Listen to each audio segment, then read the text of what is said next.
as a man, your life is supposed to be shit. My argument to this is people go, oh, I don't feel good. I say, good. Your life as a man is going to be terrible the entire time. Having tears run down my face as I'm doing push-ups, or tears run down my face as I'm organizing the school for my child and my voice isn't breaking, is different than sitting and crying.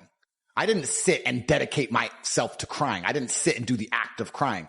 My eyes leaked as I achieved. Let's time travel back to you as a child. Sure. Because I feel like what made you who you are now is based mostly off of how you were raised. Absolutely. Take me back. So I grew up in a very kind of strange world, and I was a professional chess player. I was on my path to being a professional chess player at the age of 5. So I played chess for the early part of my life. And then at the age of 11, my mother and father split up. My mom took me back to Luton. So from the age of 11, I grew up in Luton. So that's the very beginning of the story. And a lot's happened between now and then, and here I am. So yeah, I think I had the best possible upbringing a person can have, which is good parents and no money. I didn't get famous or rich young, which I also thank the Lord for. I think a lot of these people who get famous online quite early, I think they miss out a lot of life. It's not real life. It's not real life. It's not real life. No, I had real jobs and I did real things and I was really broke and I was really on the bus and really trying to pay rent and doing real stuff for a long time. So I want people to understand I come from the lowest possible socioeconomic background. I come from a single mother household. My father and mother broke up when I was 9. I lived in Luton, England, which is the worst town in England. I grew up and went to a school with a 3% pass rate.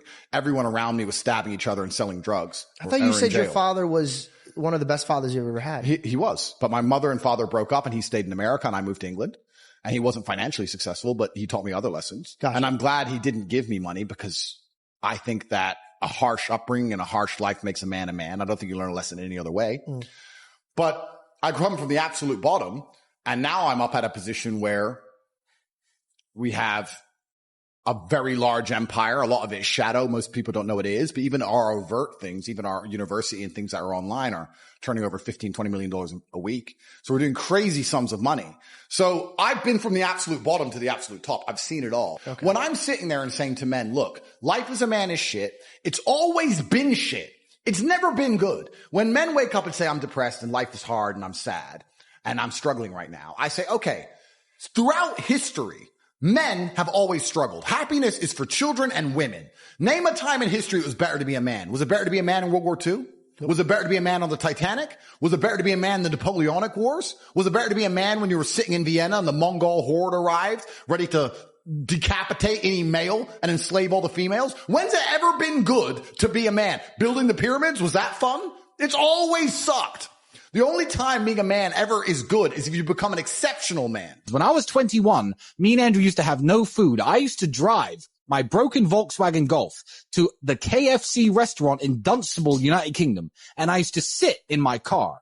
And you couldn't ever eat anyone's leftover food if they ever had their mouth on it. But at KFC, they used to buy buckets. And I would sit and wait for people to sit outside, eat their meal, and leave the bucket on the table. And I used to go and take that bucket, 3 or 4 pieces of chicken. And I used to collect 20, 30, 40 pieces of chicken that were perfectly fine left in the buckets. And I used to go home and I used to freeze that chicken. And me and Andrew would break it up, put it in our rice. And that was our meal. That's what sustained us for that hard year, that year we had when I was 21 and you were 22. Yeah. That's how broke we were. I used to scavenge chicken from KFC because I thought, fuck it, I'm not dying and I'm not losing my kickboxing fights because I don't have enough protein. What am I going to do to make it through the day? That's how broke I was. And that's a sad story if you never make it out.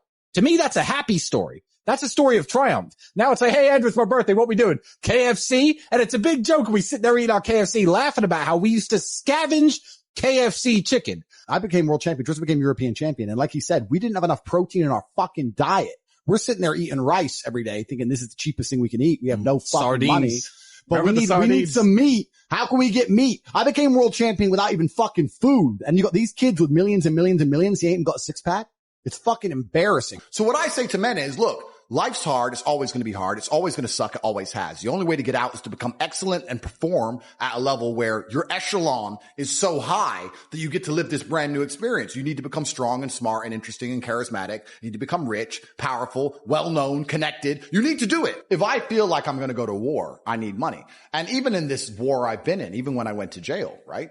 Not a lot of people understand how the legal system works, but the process itself is a punishment. The day I was arrested, all of my bank accounts were frozen. All of my cars were seized. That's scary, dude. Yeah, all of my cars were seized. All of my diamond watches were taken. $900,000 in cash was taken. Gold bars was taken. All of my value was taken, right? So since January, technically, I haven't had access to $1. It's now been a year and I don't have a penny, according to DCAW and the Romanian legal system. Luckily, I have some good friends who look after me. Since January, I haven't had access to a single dollar. Now, I'm me, right? So perhaps I have very rich friends. Perhaps I was paranoid and prepared. Perhaps I have multiple identities. Who knows how I pulled it off to have all new cars again, right? But most humans could not survive getting grabbed from their house in January, all of their bank accounts frozen, every app on their phone taken away from them, their passport seized, thrown in a cell, and then taken out of that cell, locked in their house for 5 months. And then even when they're allowed out of the house, they still don't have $1. How do you pay the rent? How do you pay the bills? How do you feed people? And this was actually interesting because when I was in jail, my number one concerns were not for me. My biggest concerns when I was in jail was for everyone I care about. Yeah. I'd get my phone time and I'd be on the phone like, okay. And they're like, what's going on? What's going on? I'm like, listen, we only have 5 minutes. Let me make sure you get paid. Is this paid? Yeah. Are you okay? Do you need this? Do you need that? I just spent all my time trying to look after other people from a prison cell with seized bank accounts. Did you think you were going to come out? No. When a storm hits, the storm is still hitting. Yep. But there's a difference from you drowning in the storm or standing above the storm. Absolutely. And I think that you're always going to have challenges and obstacles. Storms are going to come. But I guarantee you, there's obstacles that you could walk through with a smile on your face that another man could fall apart. Absolutely. I've just been through some, and I'm sure I'll have more. It says in the Quran, just because you believe, you think Allah will not test you. Just because you believe in me, you think you're not going to be tested. I think being tested is a great thing for you. That's how God shows love. Yeah. Because because God's love is a disciplinarian love. It's a masculine love. It's like a father. A father shows love through putting you on the bike, letting you fall over, letting you hurt your knee, picking you back up, putting you back on the bike. That's how a father shows love, and God is the same. When I came up with my plan and I worked with the War Room and we put together a 1-year plan to become the most famous man on the planet, and I pulled it off and I did it. And my plan was to get canceled. And the reason was because I knew that the Matrix the dam had a bunch of pressure behind it. Everyone was tired of the censorship. But when you get canceled, you vanish. And I said, there's so much pressure behind the dam. The crack it needs is for someone to get canceled and stay relevant or become more relevant than before. Damn. Then people won't be afraid of getting canceled anymore. So then they'll start to talk. And when I got canceled and I moved to Rumble and I put together the whole big Rumble thing and I put together my final message and I said my unmatched perspicacity coupled with sheer indefatigability makes me a feared opponent in any realm of human endeavor. And I sat down with Patrick Bet David and I said, they fucked up. They shouldn't have deleted me. They sitting around thinking they've got rid of me. They made a mistake. And then the Matrix got pissed off. I got bigger. So they threw me in jail, which made me bigger. You know, it's interesting. I won't say who, but a very famous and very intelligent right-wing commentator said to me when I was talking to him about all of this, and he agreed with every single word I said. He said, the only way out is through. You have to get so big, they're scared to kill you. It's the only way, or they're going to get rid of you. If you stay in the middle, you're going to go. You have to get so big that killing you will cause the problems they don't want you to cause alive. I think we're here to struggle. I think we're here to endure pain. Yeah. I think we're here to just see how hard we are to kill. You have to love the chaos. You have to love the war. You have to love the idea of all the constant problems that you have to fix. You have to love being the center of a mini universe you have created, and it's going to implode under its own gravity if you're not there doing constant Aikido. If you're looking for calm and peace, you won't matter. I actually said this before. People were talking about how do you decide or how do you know if someone's going to be monumentally successful in the world? And then everyone knows, because there's been large studies on it, that IQ level is not how you dictate it. And I'll tell you how you dictate it. Somebody's tolerance to stress. The better you are at dealing with stress, the more successful you will be, because as you climb up the ladder, the stress level increases. It is a direct positive correlation between success and stress. They go together. There's no light without dark. The more money you're paid, the more important you are, the bigger your problems. They said it, more money, more problems. It goes together. I'm not complaining because I'm prepared to handle those problems. But as you get bigger and larger and larger and larger, the pressure is heavier and heavier. So I'm going deeper in the ocean. As you go deeper in the ocean of success, the pressure around you gets stronger. Only the strongest submarines can make it to the bottom. I think we're here to struggle and to learn. I don't think we're here to be happy. That's why when we keep going back to the happy argument, I've always found that kind of frustrating and annoying. Yeah. And someone goes, oh, but I want to be happy. Why? Why? Why do you want to sit there and laugh? Like you were happy your entire childhood. That's your happy days. You're allowed to be happy as a kid. It's all over now, right? You're a man. You have responsibilities. I think we're here to do important. Provide, protect. And we're also here to do important things, and important things are going to be difficult and they're going to be hard and you're going to get frustrated, but that's what gives you purpose. I think we're here to struggle. I think we're here to endure pain. Yeah. I think we're here to just see how hard we are to kill. I think that going through terrible things and living through them and coming out the other side is one of the most fantastic things about being human. You have to build your hull, build your skills, build your network, learn Aikido. Decide to become the kind of person who adopts as many problems that he can solve as possible. So once they're all solved, he reaps the rewards and builds a fantastically large empire with so much money he can't possibly spend it, internationally renowned and respected. But decide to be the guy who's never had a day off gym for an entire year. I have psychoanalyzed myself, even though I'm not officially, certified.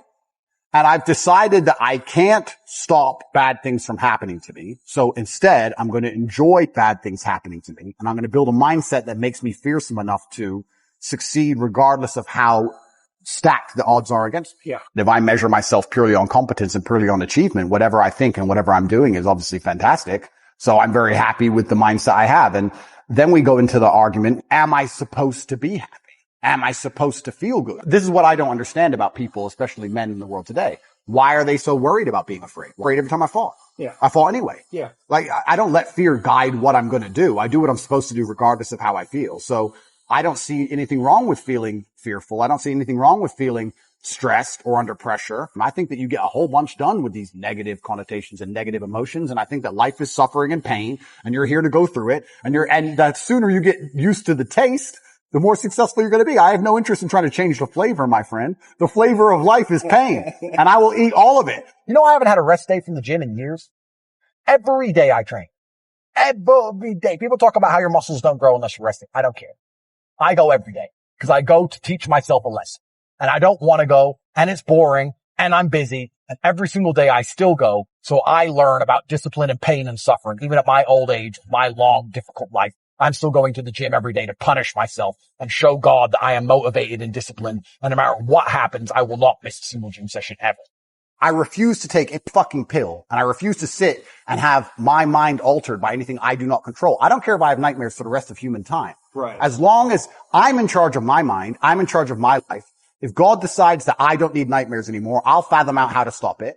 If God decides I need to wake up in the middle of the night in a sweat, fearful or afraid they're coming to get me, then that's God's plan for me, and that's what I'm going to deal with. I'm not a coward. I'm not afraid of any of these things. I'm not afraid of feeling bad. I'm not afraid of anxiety. I'm not afraid of panic. This is one of the things I think a lot of men out there struggle with is they're so worried and afraid of bad feelings.